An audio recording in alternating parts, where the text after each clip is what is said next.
السلام علیکم ورحمۃ اللہ وبرکاتہ نحمده ونصلي على رسوله الكريم اما بعد فاعوذ باللہ من الشیطان الرجیم بسم اللہ الرحمن الرحیم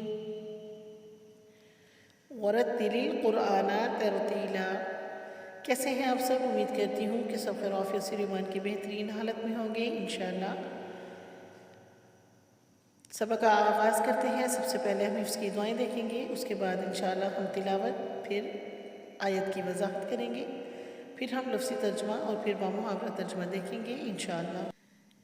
سبق یاد کرنے سے پہلے 3 دفعہ حفظ کی دعائیں ضرور پڑھ لیا کریں انشاءاللہ۔ رب اشرح لي صدري ويسر لي أمري واحلل عقدة من لساني يفقه قولي رب زدني علما اللهم فقهني في الدين۔ سورہ الکہف آیت نمبر 24 تلاوت انشاءاللہ۔ إلا أن يشاء الله واذكر ربك إذا نسيت وقل عسى أن يهديني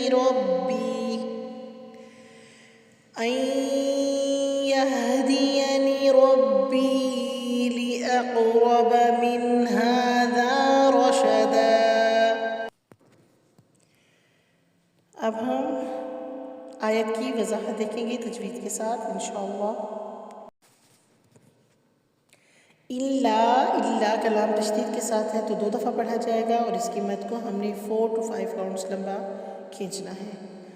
ان یشاء اللہ کو یشاء نون ساکن کے بعد ینمو میں سے یا آ رہا ہے تو یہاں پہ ادغام ہوگا، ادغام بھی غنہ۔ مد کو ہم نے 4 to 5 کاؤنٹس لمبا کھینچنا ہے۔ لام جلالہ کو ہم نے پوری یعنی کہ موٹا پڑھنا ہے۔ وَاذْکُر میں واو پہ ہونٹوں کو راؤنڈ کرنا ہے، دال کو نرمی سے پڑھنا ہے۔ کاف کی پیش یعنی ضمہ کو تشدید را سے ملانا ہے۔ قُرْ رَبَّكَ تفخیم کے ساتھ پڑھتے ہوئے ربا یعنی را کو موٹا پڑھیں گے۔ اذا میں دال کو نرمی سے پڑھنا ہے اور الف مدہ کرنی ہے 2 کاؤنٹس کے ساتھ۔ اذا نسیتا میں سین کو سیٹی کے آواز سے پڑھتے ہوئے یا مد کرنی ہے، یہاں پہ یا ساکن ہے تو یہاں مد ہو رہی ہے۔ نسیتا 2 کاؤنٹس کے ساتھ۔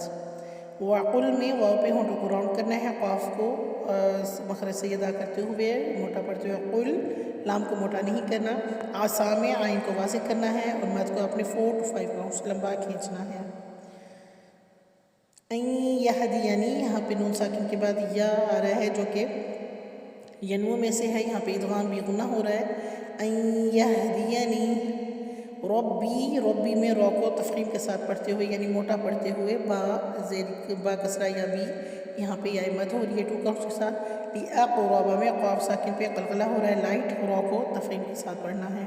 لِأَقْرَبَ من ہاذا یہاں پہ نون ساکن ہے تو من ہاذا نہیں کریں گے کیونکہ آگے آ رہا ہے حروف ہلکی میں سے، تو یہاں پہ اظہار ہلکی ہو رہا ہے، ہم نے اس کو من ہاذا ہا پہ کھڑی زبر 2 کاؤنٹس کے ساتھ پڑھنی ہے۔ دال زبر الف زا الف ساکن یہاں پہ 2 کاؤنٹس کے ساتھ مد ہو رہی ہے۔ اور رشدا میں را کو تفخیم کے ساتھ پڑھنا ہے اور دال کی زبر تنوین پہ ہم مد العوض کریں گے جو کہ ایک زبر کو پڑھیں گے اور ایک کو ہم چھوڑ دیں گے رشدا، اور جس زبر کو ہم پڑھیں گے اس کو ہم نے 2 کاؤنٹس لمبا کھینچنا ہے۔ اب ہم لفظی ترجمہ دیکھ لیتے ہیں الا ہیں انشاءاللہ۔ الا مگر، ان یہ کہ، یشاء چاہے، اللہ واذکر اور یاد کیجئے، ربا کا اپنے رب کو، اذا جب، نسیتا بھول جائیں آپ، وقل اور کہہ دیجئے، عسیٰ امید ہے، ان کہ یہدینی رہنمائی کرے گا میری، ربی میرا رب، لأقربا قریب تر کی، من ھذا اس سے، رشدا بھلائی میں۔ اب ہم بامحاورہ ترجمہ دیکھ لیتے ہیں انشاءاللہ۔ مگر ساتھ ہی انشاءاللہ کہہ لینا، اور جب بھی بھولے اپنے پروردگار کی یاد کر لیا کرنا اور کہتے رہنا کہ مجھے پوری امید ہے کہ میرا رب مجھے اس سے بھی زیادہ ہدایت کے قریب کی بات کی رہبری کرے انشاءاللہ۔ امید کرتی ہوں کہ ویڈیو آپ کو اچھے سے سمجھ میں آئی ہوگی انشاءاللہ۔ الحمدللہ، بارک اللہ فیکم، جزاکم اللہ تعالی خیرا کثیرا، والسلام علیکم ورحمۃ اللہ وبرکاتہ۔